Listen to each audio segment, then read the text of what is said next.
Hello students, बाल मंदिर बाड़मेर के इस यूट्यूब चैनल पर आप सबका हार्दिक स्वागत है।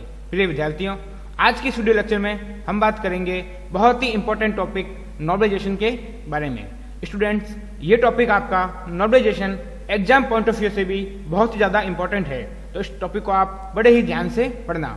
इस टॉपिक के आधार पर ही आप समझ पाओगे कि हम डेटाबेस का निर्माण सही तरीके से किस प्रकार कर पाते हैं। तो चलिए स्टूडेंट, शुरू करते हैं नॉर्मलाइजेशन के बारे में। स्टूडेंट्स, अगर मैं बात करूं एक बैड डेटाबेस की, मतलब कि एक खराब डेटाबेस की, तो वो डेटाबेस कैसा हो सकता है। जैसे कि आप एक स्टूडेंट टेबल को देखिए। इसके अंदर roll number, name, age, address, phone, class और सब्जेक्ट, ये टोटल मिलाकर 7 कॉलम है। अब आप देख सकते हैं कि माना कि एक रोल नंबर है जिसकी एंट्री 3 बार मैंने कर रखी है। 3 बार एंट्री क्यों कर रखी है आप देखना है यहाँ पे। रोल नंबर 101 जिसका नाम है हरीश, जिसकी एज है 10, जिसका एड्रेस है अजमेर, जिसका फोन नंबर है जो भी है 1 2 3 4 जो कुछ भी, और क्लास है इसकी 5th, और सब्जेक्ट हिंदी, मैथ्स, संस्कृत। तो स्टूडेंट, आप इस टेबल के अंदर देख सकते हैं कि सिर्फ सब्जेक्ट की वजह से, कि सब्जेक्ट तीनों अलग अलग हैं, इसलिए हमने इसकी एंट्री 3 बार की है। और अगर आप बाकी इन्फॉर्मेशन को देखो, जैसे कि roll number, name, age, address, phone number, वो तीनों बार एकदम सेम है, लेकिन सिर्फ सब्जेक्ट की वजह से हमने इसकी एंट्री को 3 बार किया है। वैसे ही अगर रोल नंबर है 120, इसका नाम है रौनक, इसकी एंट्री भी सिर्फ सब्जेक्ट की वजह से हमने इसको 2 बार किया है। अब स्टूडेंट आप सोचिए, अगर ये डेटाबेस हमारा ऐसा होता जिसके अंदर हम एक सब्जेक्ट की वजह से एंट्री, इसकी हर एक फील्ड की एंट्री हम बार बार कर रहे हैं, मतलब इसकी एंट्री को रिपीट कर रहे हैं, तो इससे होगा क्या स्टूडेंट, जो हमारा डेटाबेस होगा वो हमारा कंसिस्टेंस नहीं रहेगा, डेटाबेस की इंटीग्रिटी समाप्त हो जाएगी। क्योंकि डेटाबेस में जब डुप्लीकेट डेटा होता है तो डेटाबेस कभी भी अखंड डेटाबेस नहीं कहलाता है। अब जिस भी डेटाबेस के अंदर डुप्लीकेट डेटा होता है उसके अंदर कई सारी प्रॉब्लम्स भी होती हैं। तो जैसे कि आप इस टेबल को देख रहे हैं, इस टेबल के अंदर सिर्फ एक सब्जेक्ट कॉलम की वजह से हम हर एक स्टूडेंट की एंट्री को बार बार रिपीट कर रहे हैं। तो स्टूडेंट, इस तरह अगर मैं किसी डेटाबेस को डिजाइन करता हूं तो वो डेटाबेस मेरा खराब डेटाबेस कहलाएगा।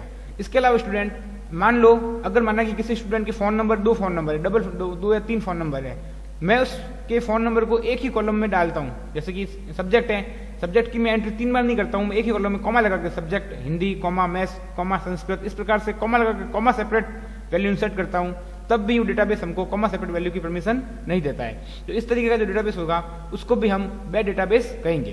तो स्टूडेंट, इस जो डेटाबेस के अंदर जो ये खराब डेटाबेस हम जो निर्माण करते हैं, इन चीजों को दूर करने के लिए हम करते हैं नॉर्मलाइजेशन।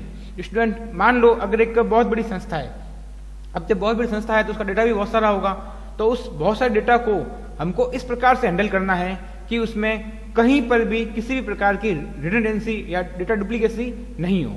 उस डुप्लीकेसी को दूर करने के लिए ही हम एक नॉर्मलाइजेशन को करते हैं। तो स्टूडेंट, बात करते हैं नॉर्मलाइजेशन की। अगर मैं बात करूं नॉर्मलाइजेशन क्या होता है, जब किसी संस्था के लिए बहुत अधिक संख्या में डेटा को स्टोर करना होता है, तब यह आवश्यक हो जाता है कि टेबल्स को बहुत ही कुशलता के साथ निर्मित किया जाए। यदि RDBMS के लिए बनाई जाने वाली टेबल्स और उनके बीच बनाने वाले रिलेशन सही प्रारूप में नहीं होंगे तो RDBMS की विशेषताओं को प्राप्त नहीं किया जा सकेगा। इस कारण से RDBMS को विकसित करने से पहले एकत्रित किए गए असंगठित डेटा को विशेष नियमों के आधार पर संगठित किया जाता है। यह विशेष नियम या प्रक्रिया ही डेटा नॉर्मलाइजेशन कहलाती है। इससे क्या होगा स्टूडेंट, इससे मतलब एक बात समझ में आती है कि हम जब भी डेटाबेस का निर्माण करते हैं किसी बिग ऑर्गेनाइजेशन के लिए या संस्था के लिए, तब हमको डेटाबेस का निर्माण बहुत ही कुशलता से करना चाहिए। उसमें किसी भी प्रकार की डेटा डुप्लीकेसी या डेटा रिडंडेंसी या डेटा हमारा असंगत या असंगठित नहीं होना चाहिए। इन जो डेटाबेस की जो विसंगतियां होती हैं, जैसे कि डेटा डुप्लीकेसी वाली या अपडेट करने वाली विसंगति, इन सभी को दूर करने के लिए हम डेटाबेस नॉर्मलाइजेशन का उपयोग करते हैं। 3 तरह की विसंगतियां होती है स्टूडेंट। अपडेट विसंगति, जैसे स्टूडेंट आपको दिखाऊं, एक होती है अपडेट विसंगति, एक होती है इंसर्ट विसंगति, एक होती है डिलीट विसंगति। अब स्टूडेंट आप समझना एक बार इन तीनों के बारे में। जैसे बात करो अपडेट की, अब आप देख सकते हैं कि इस टेबल के अंदर रोल नंबर 101 जिसकी 3 बार एंट्री हो रखी है, मान लो इसका एड्रेस जो है या फोन नंबर ले लो, कोई भी एक एंट्री ले लो, हमको एड्रेस का अपडेट करना है, हमको इसका एड्रेस अजमेर से जोधपुर करना है, तब हमको एक टपल, दूसरी टपल, तीसरी टपल, इन तीनों ही टपल को अपडेट करना पड़ेगा। तो इससे क्या होगा कि अगर डेटा हमारा 3 बार एंटर हुआ है या 4 बार हुआ है, 5 बार, मतलब 1 से ज़्यादा बार हुआ है, तो हमको हर बार डेटा को अपडेट करना पड़ेगा। अरे एक एक टपल को अपडेट करना पड़ेगा। अब मान लो किसी वजह से अगर हम किसी एक डेटा टपल को अपडेट करना भूल गए, या अपडेट कहीं और कोई टपल कोई डेटा हमारा कहीं और सेव था, वहाँ से हम उसको अपडेट करना भूल गए, तो क्या होगा स्टूडेंट, डेटा क्या हो जाएगा हमारा इनकंसिस्टेंस, मतलब कहीं पर तो 101 का एड्रेस लिखा हुआ है अजमेर, कहीं पर लिखा हुआ है जोधपुर। इससे क्या हो जाएगा, डेटा की इनकंसिस्टेंसी या इंटीग्रिटी है वो समाप्त हो जाएगी। तो एक जो विसंगति होती है उसको बोलते हैं अपडेट विसंगति। एक स्टूडेंट होती है डिलीट विसंगति। डिलीट में क्या होता है स्टूडेंट, मान लो अगर हमें किसी स्टूडेंट की, जैसे कि इसका फ़ोन नंबर है, ये हमको डिलीट करना है, हम क्या चाहते हैं सिर्फ इसकी फ़ोन नंबर डिलीट हो, लेकिन फ़ोन नंबर के साथ साथ में स्टूडेंट का रोल नंबर, इसका नेम, इसकी एज, इसकी क्लास, इसका सब्जेक्ट, मतलब इसकी बाकी डिटेल है वो भी डिलीट हो रही है। एक होती है डिलीट एनामोली। तीसरी चीज़ होती है वो होती है इंसर्ट एनामोली। अब मान लो किसी स्टूडेंट के पास फ़ोन नंबर है ही नहीं, अगर किसी स्टूडेंट का फ़ोन नंबर है ही नहीं तो हम क्या फ़ोन नंबर, मतलब जो पोर्शन क्या जाएगा, खाली जाएगा, तो मतलब जो खाली जाएगा क्या आएगा, नल।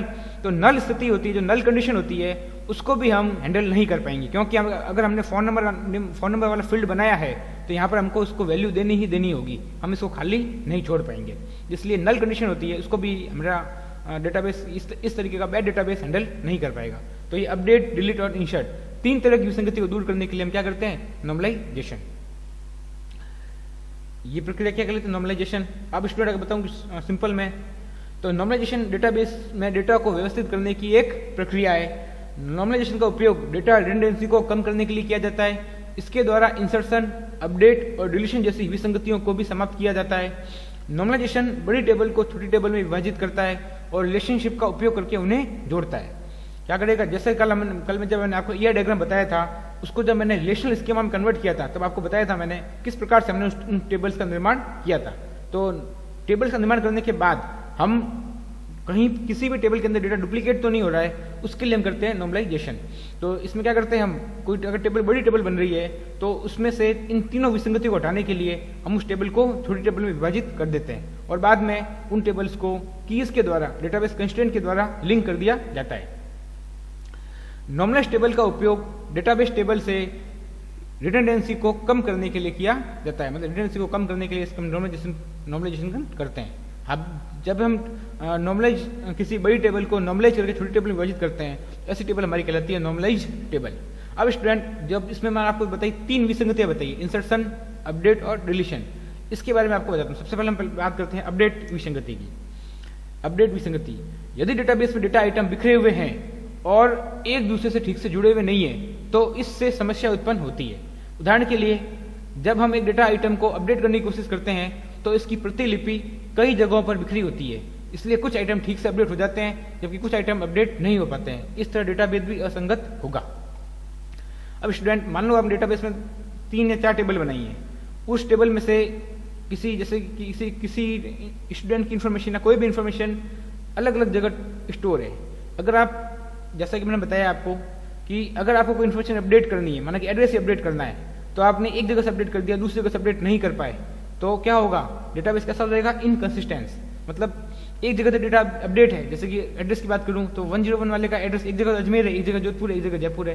तो इस तरीके से अलग अलग जगह पर एक ही स्टूडेंट का डेटा, एक ही इन्फॉर्मेशन का डेटा अलग अलग होता है, तो इसको हम बोलते हैं अपडेट विसंगति।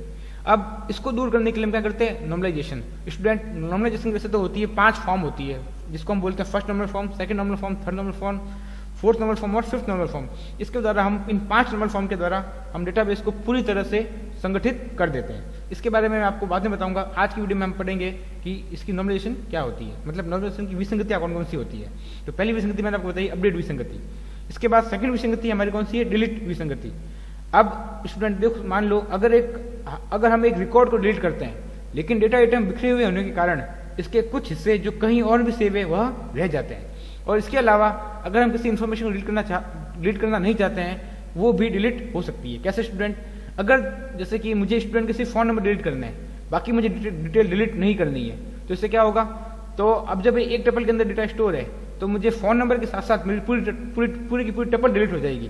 मतलब कि स्टूडेंट की जो दूसरी इन्फॉर्मेशन है, जो दूसरी डिटेल है, वो भी डिलीट हो जाएगी। मतलब मैं चाहता हूँ कि स्टूडेंट की सब्जेक्ट डिटेल डिलीट नहीं हो, या फिर कोई भी हो, मतलब कोई इन्फॉर्मेशन मैं चाहता हूँ कोई एक इन्फॉर्मेशन डिलीट हो, बाकी इन्फॉर्मेशन रहे, तो हम उसको नहीं कर पाएंगे। इससे क्या होगी, पूरी की पूरी टपल डिलीट हो जाएगी।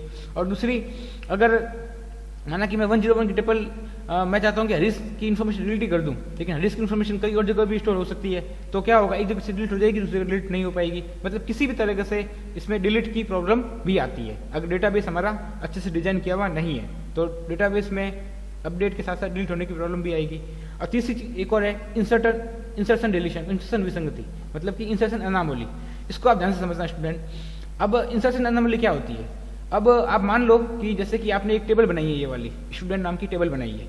अब इस टेबल के अंदर स्टूडेंट के पास में कोई भी फ़ोन नंबर नहीं है, या फिर उस फ़ोन नंबर इस टेबल कॉलम से ही बैठ रहा है, फ़ोन नंबर स्टूडेंट की है ही नहीं, लेकिन अगर आपने टेबल बनाई है उसमें फ़ोन नंबर नाम का कॉलम दे रखा है, तो आपको फ़ोन नंबर देने ही होंगे, आप यहाँ पे नल नहीं डाल सकते। तो स्टूडेंट जो ये नल की समस्या है, इसको कभी भी बैड डेटाबेस हैंडल नहीं कर सकता है।